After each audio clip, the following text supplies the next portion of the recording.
Perkenalkan, nama saya Herlina Aprianti, NIM 1910416911, kelas pagi A2, mata kuliah Manajemen Pemasaran, dosen Adi Mursalin, SEMM. Baiklah, di sini saya akan menjawab pertanyaan untuk ujian akhir semester. Yang pertama, soal bagian A. Nomor 1, berapa kali Anda hadir dalam perkuliahan? Kenapa Anda harus hadir dalam kuliah manajemen pemasaran? Saya hadir dalam perkuliahan manajemen pemasaran sebanyak 12 kali. Saya hadir karena sudah kewajiban saya sebagai mahasiswa untuk hadir pada saat jam perkuliahan. Jika saya tidak hadir dan mengikuti perkuliahan, maka akan sangat berpengaruh terhadap nilai saya. Pertanyaan kedua, sebutkan dan jelaskan tugas terstruktur yang sudah saudara buat dan manfaat apa yang saudara peroleh semenjak mengerjakan tugas terstruktur tersebut. Jawabannya: 1. Menjawab pertanyaan dari video di YouTube. 2. Mengerjakan quiz game. 3. Meringkas isi dari video dan membuat video record. 4. Mengerjakan soal UTS. 5. Tugas meringkas video periklanan. 6. Tugas membuat iklan dengan YouTube. 7. Mencari materi personal selling di Google dan di YouTube. 8. Membuat video record personal selling. Manfaat yang diperoleh adalah saya dapat mempelajari materi dari mata kuliah manajemen pemasaran. Pertanyaan ketiga, manfaat apa yang saudara peroleh mempelajari manajemen pemasaran? 1. Melalui Google Classroom.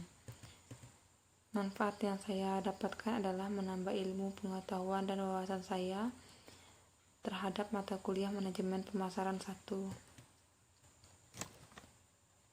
Soal bagian B, berkenaan dengan periklanan dan personal selling. Pertanyaan nomor 1, tuliskan syarat teks iklan jika iklan ditinjau dari isi. Isi iklan harus jelas. Isi iklan disarankan singkat, jujur, menarik perhatian, objektif, dan tidak menyinggung salah satu pihak. 2. Jelaskan syarat teks iklan jika iklan ditinjau dari bahasa. Bahasa yang digunakan dalam iklan harus memiliki arti yang baik, mudah diingat, dan mudah dipahami masyarakat luas. Bisa menggunakan kata konotasi namun mengandung makna yang baik. Yang ketiga, tuliskan tujuan iklan. Tujuan iklan adalah untuk mempromosikan produk, mempengaruhi rasa suka, keyakinan, penilaian, emosi, pengetahuan, pengertian, kepercayaan, perilaku, dan juga citra akan produk dan brand yang diiklankan. Pertanyaan keempat, tuliskan jenis-jenis iklan berdasarkan isinya. Iklan penawaran atau niaga. Iklan yang biasa kita jumpai adalah iklan penawaran atau iklan niaga, di mana iklan penawaran merupakan jenis-jenis iklan yang berisi tentang tawaran akan barang atau jasa kepada masyarakat luas. Contohnya, iklan tentang sepatu, tas, makanan, barang elektronik, kosmetik, dan lain-lain. Iklan jasa yaitu jasa pengobatan, jasa kurir, jasa ojek online, dan lain sebagainya. Iklan pelayanan masyarakat.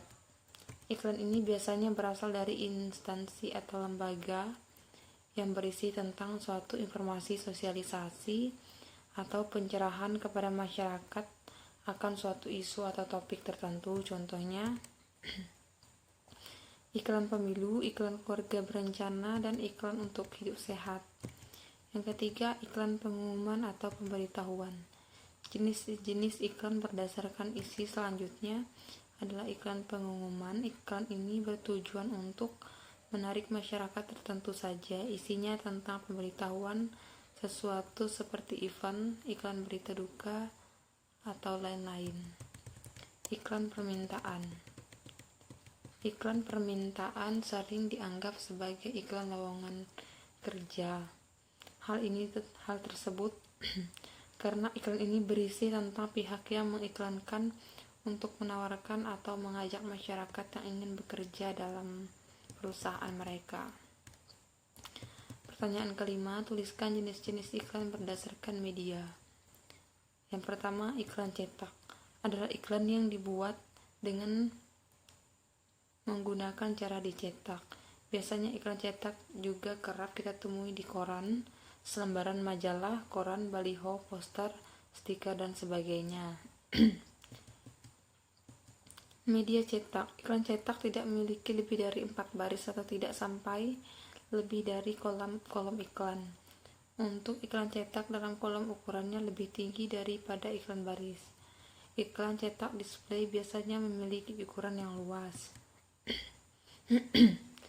Iklan elektronik. Jenis-jenis iklan selanjutnya adalah iklan elektronik.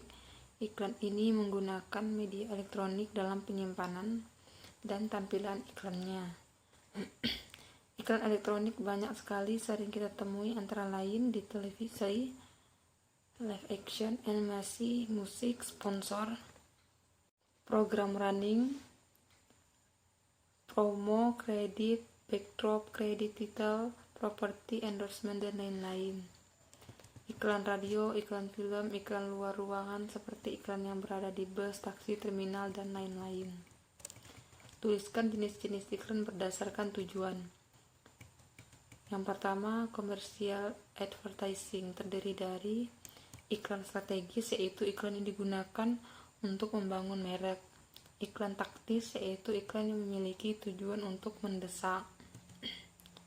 Corporate advertising seringkali fokus berbicara tentang nilai-nilai warisan perusahaan, komitmen perusahaan kepada pengawasan mutu, peluncuran merek, dagang atau logo. Public service advertising merupakan bagian dari kampanye sosial marketing yang bertujuan untuk menjual gagasan atau ide. Pertanyaan ke-7, coba Anda buat iklan tentang jurusan manajemen Fakultas Ekonomi UPB agar masyarakat atau konsumen mau kuliah di jurusan manajemen Fakultas Ekonomi. Contohnya, pengen jadi seorang manajer. Berbicara mengenai program studi ekonomi, tentu kita tahu bahwa prodi ini adalah salah satu jurusan terfavorit di Universitas Pancabakti Pontianak dan tentunya sangat berkembang pesat dalam peradaban manusia. Pendaftaran program studi ekonomi dibuka sampai dengan 30 Agustus 2021.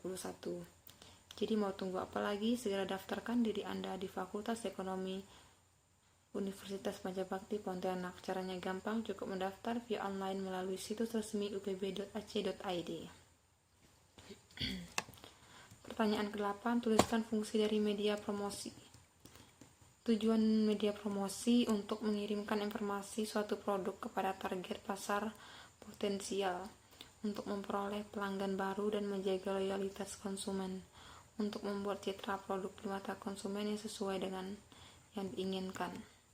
Berdasarkan macam media yang digunakan, maka periklanan dibedakan menjadi iklan pengumuman atau pemberitahuan dan iklan penawaran.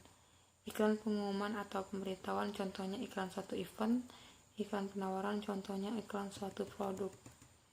Apa yang dimaksud dengan personal selling? Personal selling adalah komunikasi langsung atau tatap muka antara penjual dan calon pelanggan untuk memperkenalkan suatu produk kepada calon pelanggan dan membentuk pemahaman terhadap produk sehingga mereka kemudian akan mencoba membelinya.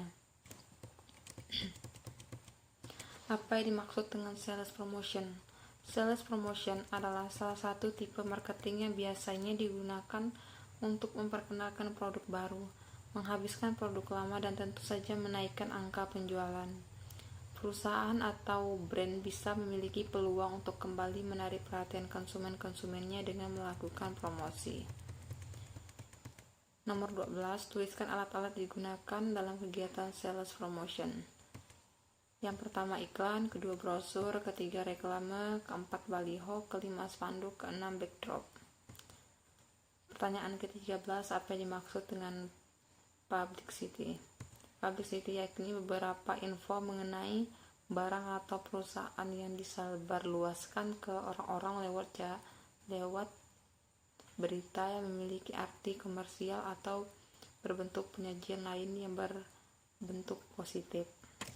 Sekian jawaban ujian akhir semester untuk mata kuliah manajemen pemasaran. Kurang lebihnya saya mohon maaf.